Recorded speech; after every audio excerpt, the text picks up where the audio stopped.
You stop being you. You let people stick a finger in your face and tell you you're no good.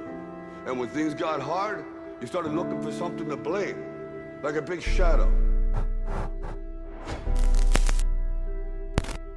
The least we can do is consider what we've done and individually, collectively do the best we can to try and turn this thing around. I blame no one. I look in the mirror. On the other side of it, what an opportunity we have, because tomorrow's the first day of the rest of our lives. So what an opportunity we have. A huge part of the reason that people fail is because they don't ever set up the criteria for success.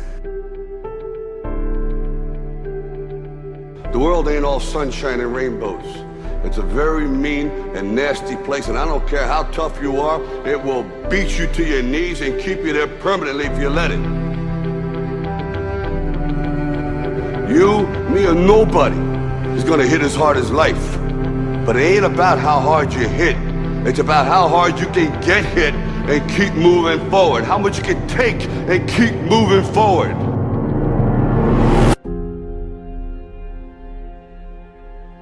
Every failed experiment is one step closer to success. You've got to take risks. I found that nothing in life is worthwhile unless you take risks. You will fail at some point in your life, accept it. You will lose. You will embarrass yourself. You will suck at something. But do you have the guts to fail? If you don't fail, you're not even trying. Sometimes it's the best way to figure out where you're going. If I'm going to fall, I don't want to fall back on anything except my faith. I want to fall forward. I figure at least this way I'll see what I'm going to hit. There is no passion to be found playing small and settling for a life that's less than the one you're capable of living.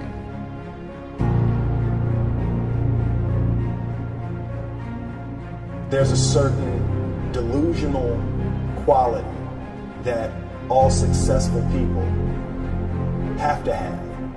You have to believe that something different than what has happened for the last 50 million years of history. You have to believe that something different can happen. The road to success is through commitment and through the strength to drive through that commitment when it gets hard. And it is going to get hard and you're going to want to quit sometimes, but it'll be colored by who you are and more who you want to be. Since success is a very narrow line and very unlikely, the probability that you're going to stumble on it randomly is zero. And so there's a proposition here, and the proposition is, if you actually want something, you can have it. Did you think, I need to pack this in? No, I don't ever give up. I mean, I'd have to be dead or completely incapacitated. Why do you care about somebody else's opinion? You told me you're in charge of your own destiny. You said you're in competition with yourself. The day that you give up on you is the day that you gave up on your dream. So if you're in the business of giving up on your dream, then I don't want to be in the business of being your friend. I think you're talented, so why don't you stay true to what you believe that you can do? And it was words like that that really made me get that skin, that thick skin, to deal with Hollywood and rejection. And when I heard no 1,000 times, it started to roll off my back. And when I got that one yes, I made the decision to never hear no again. So it's those stories that really would help that younger generation that's coming up in that business to say, you know what, I'm going to stay true to my dream because there is a light at the end of the tunnel. And I'm pure prime example of that light. I've been in the business 19, 20 years, man, and that last 5 to 6 has been successful. Failure is wonderful. You want to hit home runs? You better be willing to strike out a lot. You better be willing to fall down a lot. But what do you do when you fall down? Do you say, see, I told you I was a failure? Or do you get up and say, well, that didn't work. Don't do that. I'm always reminded of Thomas Edison, who was working on inventing a storage battery, some way to store electricity. He knew kind of what it was and so on, but he just didn't know how to store it in any way. And he had tried 25,000 different combinations. He still didn't have a storage battery. And one of the reporters asked him, he was like 77 years old, and they said to him, Mr. Edison, how does it feel, someone as famous as you, to have failed 25,000 times? It must be awful. He said, I don't even know what you're talking about, failure. He said, today, I know 25,000 ways not to make a battery. Failure is only bad when you equate it with your self-worth. When you say, because I fail at something, that makes me a failure as a person. The healthiest place you can get to is the place where you're willing to try anything. Healthy people will try virtually anything. And they're not afraid. They don't live by their customs. They don't live by their traditions and the rules. For me, failure is something that you should be afraid of. It should be afraid of. But that's why you should go out there and challenge yourself to fail. Because if you're not failing at something, that means you've set your goals to pass, to succeed at everything you do, which means you're not setting your goals high enough. So for me, okay, I'm gonna go out and break the Guinness Book of World Record for pull-ups. Lofty goal, which is why I failed it twice before I finally got it. I knew going into everything I've ever done in my life, Navy SEAL training 3 times before I got it. Everything I've ever done in my life took me 3 times before I got it. I knew that there was a huge possibility of failure. But what I gained from failure is this. When you see a movie, and you watch a movie about a person who keeps failing, and at the end, they succeed. How do you feel after you watch that movie? Amazing, right? Yeah. I become the movie. I want to feel how I feel watching someone else in the movie. When I watched Rocky get his ass kicked, and I watched all these different things of failure, I was able to put myself there and say, God, man, how much do you feel now that you finally got there? That's what failure has done to me. I've watched so many things and watched someone succeed at the end of it. It's like, God, I want to feel like that. But failure causes that one feeling. Without that failure involved, you don't have that feeling. If you just pass and you succeed and you're great, that feeling, yeah, okay, I'm good.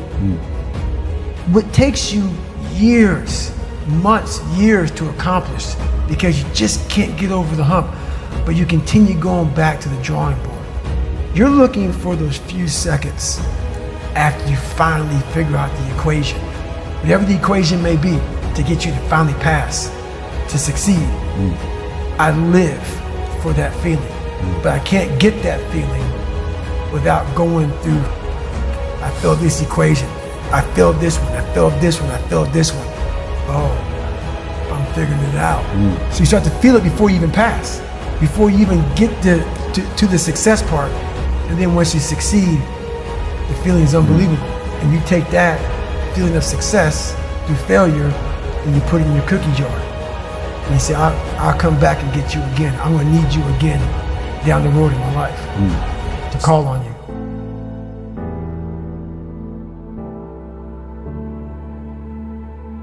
You know, it's always a little bit frustrating to me when people have a negative relationship with failure. Failure is a massive part of being able to be successful. You have to get comfortable with failure. You have to actually seek failure. Failure is where all of the lessons are. You know, when you go to the gym and you work out, you're actually seeking failure. You want to take your muscles to the point where you get to failure, because that's where the adaptation is. That's where growth is. Successful people fail a lot. They fail a whole lot more than they succeed, but they extract the lessons from the failure and they use that, the energy, and they use the wisdom to come around to the next phase of success. You gotta take a shot. You have to live at the edge of your capabilities. You gotta live where you're almost certain you're gonna fail. That's the reason for practice. Practice is controlled failure. You're getting to your limit, getting to your limit, getting to your limit. You can't lift that, you can't do that, until you get to the point that all of a sudden your body makes the adjustment and then you can do it. Now, if you know what you're worth, now go out and get what you're worth. But you gotta be willing to take the hits and not pointing fingers saying you ain't where you wanna be because of him or her or anybody. Cowards do that, and that ain't you. You're better than that. What are you going to do with what you have?